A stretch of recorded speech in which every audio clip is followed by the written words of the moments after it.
Kunlarning birida Musab ibn Umayr kelayotgan edi, roziyallohu anhu. Rasululloh sollallohu alayhi vasallam o'zining ashoblarida o'tirgandilar. Sahobalar Musab tomonga qarashdi-da, Musab ibn Umayrga ko'zi tushganidan keyin kimdir yerga qarab oldi. Kimdir ko'zini yumib oldi. Kimdir yig'ladi. Nimaga yig'laydi?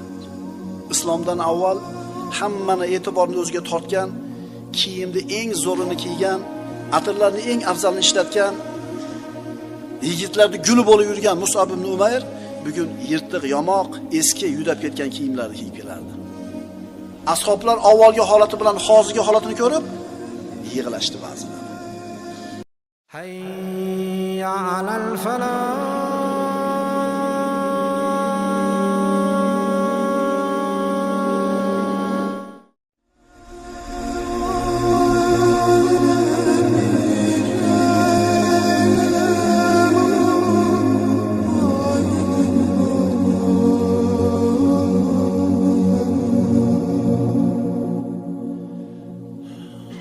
Musab ibn Umayr kelishgan, ko'rkam, odamlarning nazarini o'ziga tortadigan, nasl nasabli, badavlat xonadonning erkak farzandi edi. Alloh taolo Musab ibn Umayrni roziyallohu anhu mana shunday qilib yaratishni xohladi. Quraysh yigitlarining eng ko'zga ko'ringan go'zal va saralaridan edi. Bitta o'g'il bola dunyoga kelib nimani so'rasa Allohdan, Alloh taolo hammasini bergan edi. Dunyoviy tomondan bironta kamchilikka ishora yo'q edi.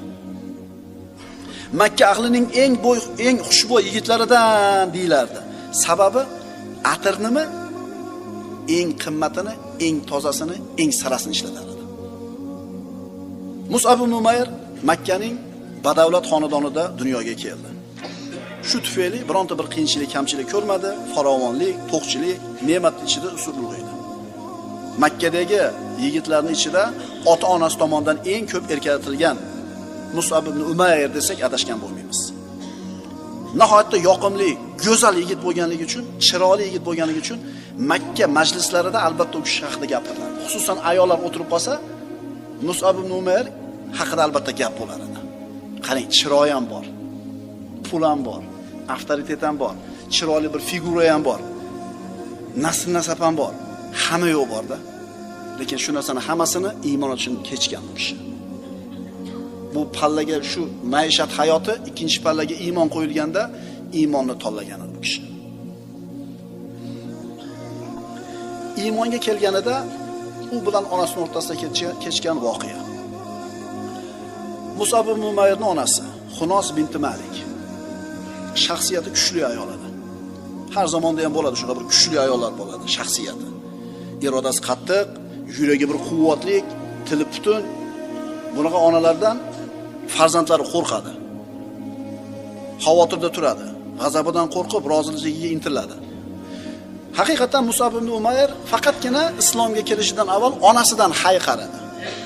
Haybatli ayol. Boshqalarning fikrini inobatga olmasa ham, onasini fikriga albatta bir e'tibor berar edi. Endi iymonga kelgandan keyin qarshi bo'lishi aniq. Qanday turadi mana shunday bir onasiga qarshi?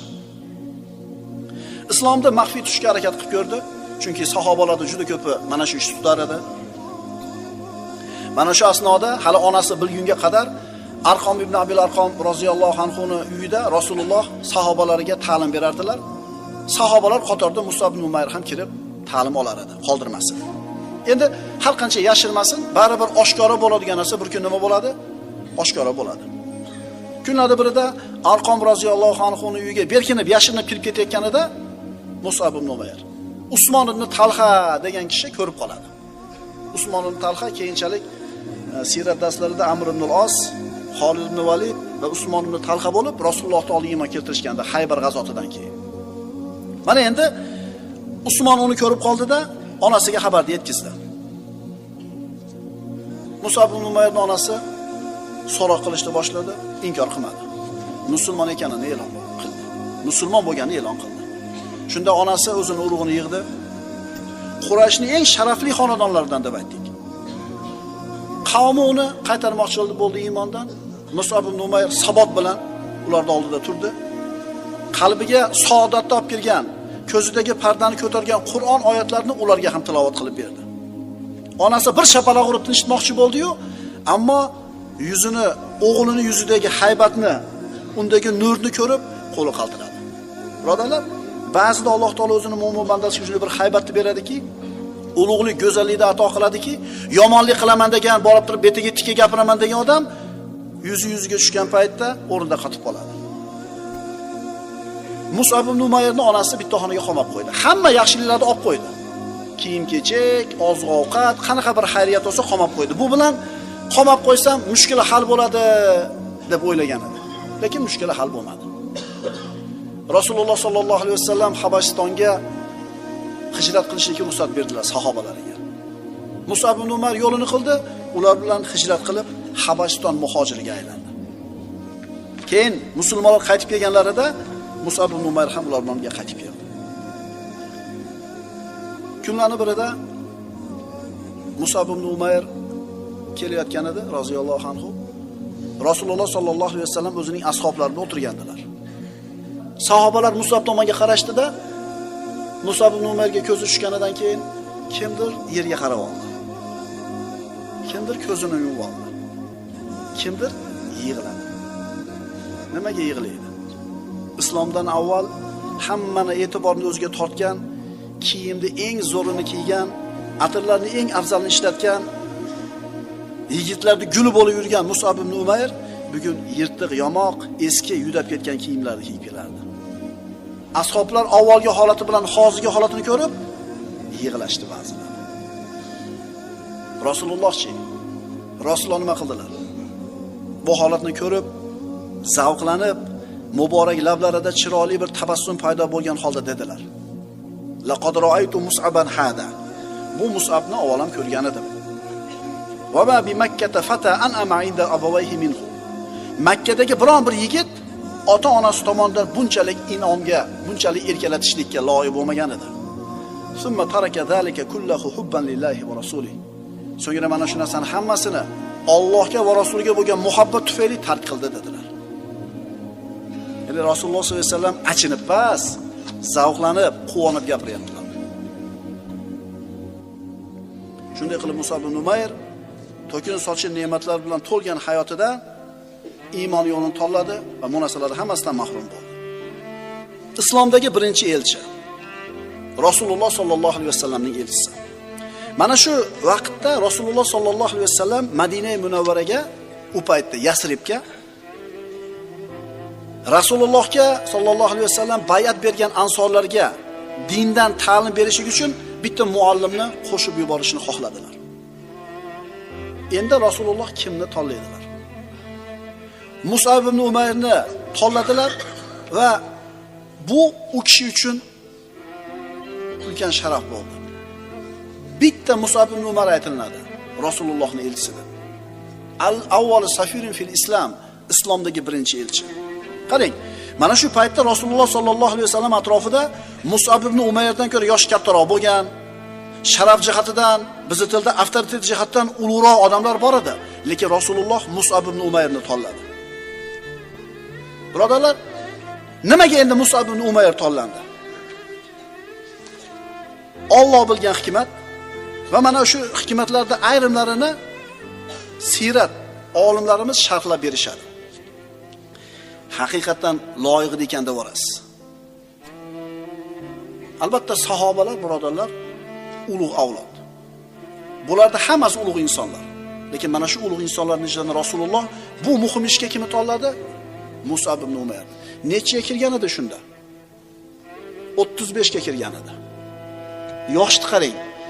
Bir yo'li yosh emas, hovliqib ketadigan, hali hovliqma, qizishib ketadigan yosh emas. Bir yo'li qarib, charchab, hech narsaga toqat qolmagan holat emas. O'rta yosh. Yoshini qarang. Mana bir chekkadan ko'rib chiqamiz. Birinchidan Mus'ab ibn Umayr sahobalarning ichida ilmli kishi edi. Shu vaqtgacha nozil bo'lgan Qur'on oyatlarini hammasini yoddan bilar edi. U kishi hofizi Qur'on bo'lgan, u kishi qori bo'lgan, ilmli bo'lgan. Ikkinchisi, Mus'ab ibn Umayr ziyrak, og'ir bosib, sabrlik, bag'ri keng va halim odam bo'lgan edi. Mana shu narsa halim bo'lishlik, bag'ri keng bo'lishlik, da'vatchining ishini zo'r bo'lishligini ta'minlaydi. Birinchi sababi nima bo'ldi? Ilmligida. Ikkinchi sababi halim, yumshoq, ziyrak, muloyim edi. Uchinchidan, Musab ibn Umayr Qurayshning eng sharafli xonadonlarining farzandi edi. Quraysh qabilasining Abduddor urug'idan edi. To'g'ri, islomda birodarlar, unaqa nasl-nasab bilan farqlanmaydi, hozir aytdik. Ammo Yasribga da'vat qilgani borganda Yasribning sayyidlari agar qo'l yoki qandaydir mavlo kelsa, u bilan umuman o'tirmas edi. Umuman gaplashmas edi. Ammo Musab ibn Umayr Abduddor urug'idanligini bilgandan keyin o'tirishlikni ular xohlar edi. Bu uchinchidan edi. Badavlat xonadondan edi. Ha, hozir faqir, lekin xohlasa yana boy hayotga qaytib kelishlik bir pastlik ish edi. Endi biz musulmonlar boylik, nasl-nasabni o'rtamizda o'lchov demaganimiz bilan u mushrik edi ular u paytda Yasrib ahli. Ularga shunday odam kerak edi. To'rtinchidan, bu dinga kirsam sayyidligimdan, mulkimdan ajrab qolaman ekan deb ikkilanib turgan Yasribning sayyidlariga ham Musab ibn Umayr ibrat edi. Chunki boy xonadondan bo'lib turib, nasl-nasabli xonadondan bo'lib turib, bulardan voz kecha oldi. Haqiqiy tirik misolni ko'rgandan keyin ular ham ergashishligi oson bo'lar edi. Chunki 10 ta masalani eshitdingu, bitta amalni ko'ring. Amalda ta'siri qattiqroq bo'lardi. Birinchisi nima bo'ldi? Ilmlik, ikkinchisi halim, ziyrak, hushyor, uchinchisi nasl-nasablik, boy xonadondan edi. To'rtinchisi ikkilanib turgan odamlar bu kishini ko'rib turib ibratlanishligi kerak. Beshinchidan Yasribga Musab ibn Umayrni yuborishligi e'lon edi. Nimani e'lon edi? Bu din kambag'allarni boylarga qilayotgan qo'zg'olon emas. Islom kambag'allarni boylarga qilayotgan revolyutsiyasi emas. Chunki Musab ibn Umayr o'zi qanaqa xonadondan?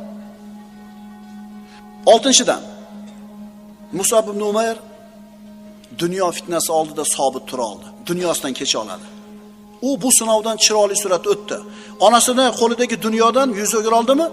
Demak, boshqa odamlarning qo'lidagi dunyodan voz kecha oladi. Ta'm agar bo'lmaydi deganida bu.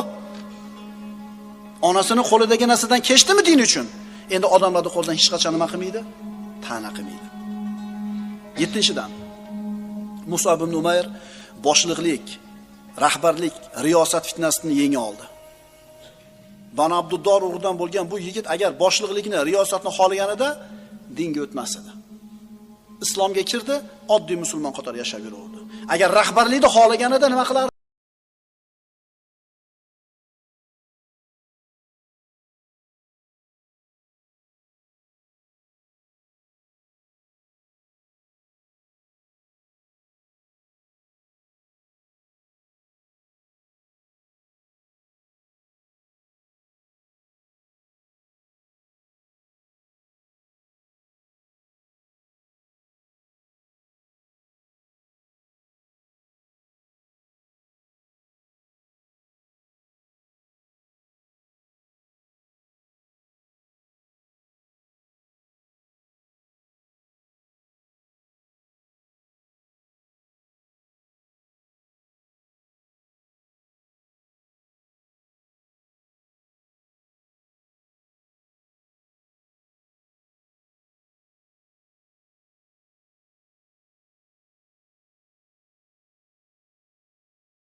Ozchilik bo'lgan kishilar qisqa vaqt ichida shunday bir katta ishlarni uddalashga qodir bo'lishdiki, ulardan avval yashab o'tgan necha ajdodlar bunday ish qilisha olmagan edi.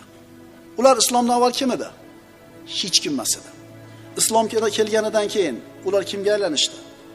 Odamlarning ikki dunyoning saodatiga yetaydigan bashariyatning ustozlariga aylanishdi. Mana shu birodarlar islom